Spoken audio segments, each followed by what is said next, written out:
कि ना देखो, तुम्हें भी ना अंडरस्टैंड करना चाहिए कि तुम एक एम्प्लॉय हो, आज तुमने अपना करियर शुरू करा है, अगर तुम 25 ईयर्स हो, 23 ईयर्स हो, how would that actually reflect on when you are 30 year old, 35 40 में तुम जाओगे, तुम्हारे करियर की रेपुटेशन का भी तो लाइन पे है।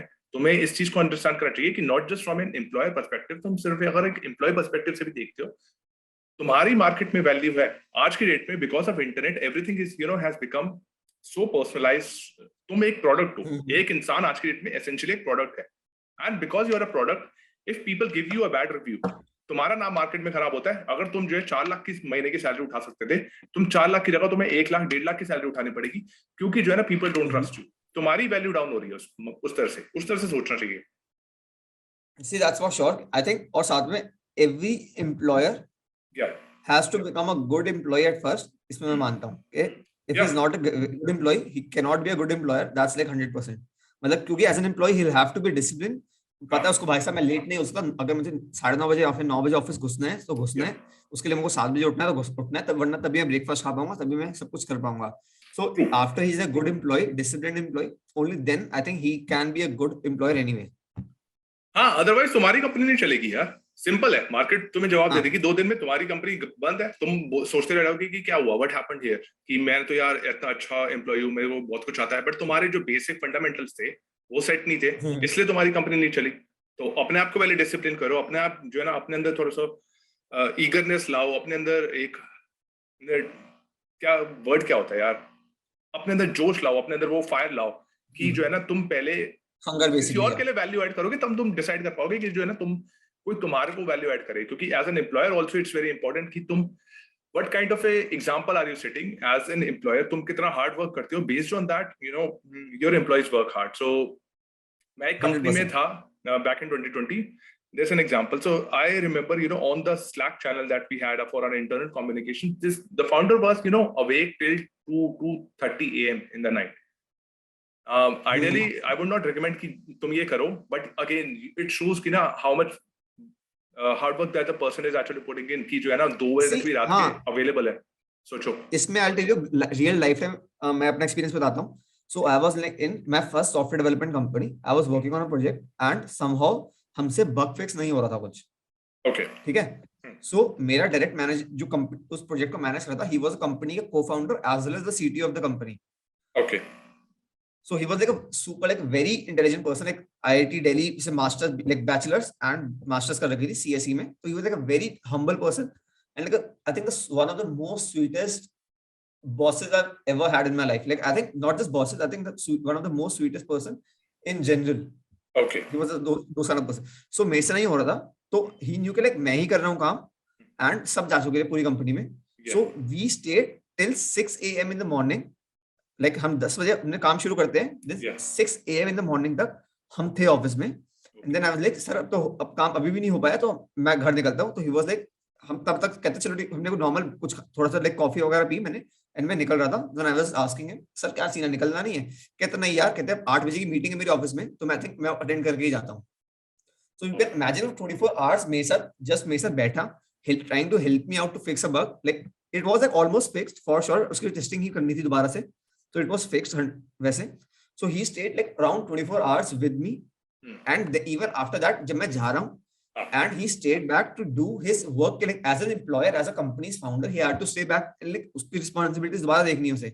Right. So that was one of example के भाई साहब as company का founder होना is not that easy, and he was setting an example के देखो you'll have to do it anyhow.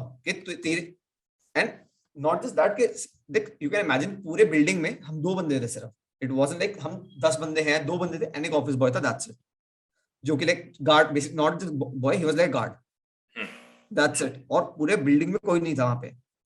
सो हम 2 बंदे 24 घंटे अगर वहां रुक रहे हैं to do a task, so that give me like a very nice motivation कि लाइक हाँ भाई साहब ये बंदा भी रुक रहा है साथ में ना. अगर अकेला होता मैं तो मे बी मैं निकल जाता,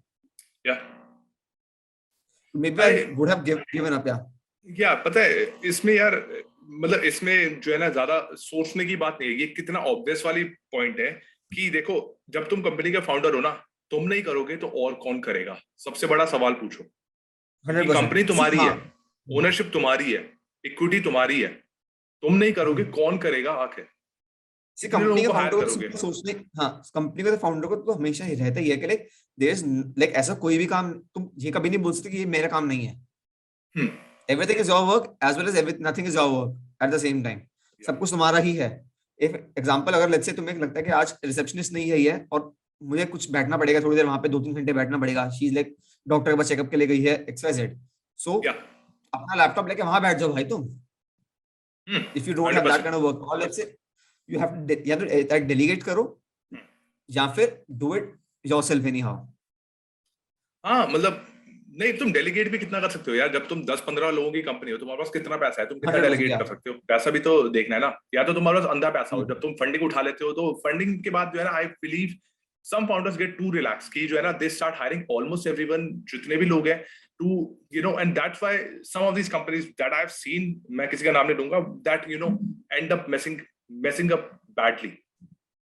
तो वो चीज हाँ जो है ना फंडिंग के तुम, बारे में तो आई थिंक, हाँ फंडिंग के बारे में तो मैं डिस्कस नहीं करूंगा क्योंकि I think that's a very different topic for या श्योर. तो उसमें हम कभी दोबारा बात करेंगे. इट्स लाइक अ वेरी, उसके बारे में 2-3 घंटे बैठ कर से बात कर सकते हैं. लाइक इजीली 2-3 घंटे निकल जाएंगे, पता भी नहीं चलेगा. बट या या फॉर श्योर कि हाँ इस बात पे मैं आई वुड कंप्लीटली एग्री कि लाइक हाँ एज अ फाउंडर और लाइक को फाउंडर लाइक XYZ, या you everything is your responsibility. अगर तुम्हारे क्लाइंट जाता है या क्लाइंट दुखी है तो इट्स नॉट योर, मतलब तुम्हारे एम्प्लॉयज की दिक्कत नहीं है, वो तुम्हारी दिक्कत है.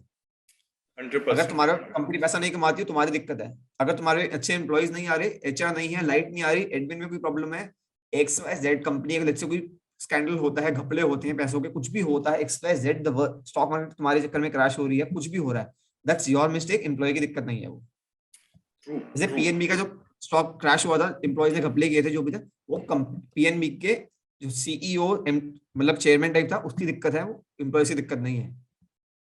As simple as that. हाँ हाँ, मतलब वो कहा जा सकता है, बिल्कुल बिल्कुल कहा जा सकता है कि ना, देखो नहीं, मतलब इवन यू आर वो the face let's of the sea, company. हाँ हाँ, you you are are the the face face of of the the company company. हाँ 100%. और तुम जो है ना, चलो मान लिया कि एक दो बार ना कोई इंसान मान भी लेगा कि ना तुम्हारी गलती नहीं थी, सर्कमस्टांसेस ऐसे थे, तुम इस एक्सक्यूज को ना 2 बार से ज्यादा नहीं एक्सक्यूज कर सकते, बिकॉज तुम्हारे फाउंडर फ्रेंड्स, तुम्हारा सर्कल बोलेगा ये बंदा तो यार विक्टिम प्ले करता रहता है, ये बंदा सिर्फ एक्सक्यूज दे रहा है अपनी गलतियों का और गलतियां करता रहता है, बट जो है ना उस पे कुछ सीख नहीं रहा. So again it becomes a question mark on your reputation कि तुम कर क्या रहे हो अपनी कंपनी में आके.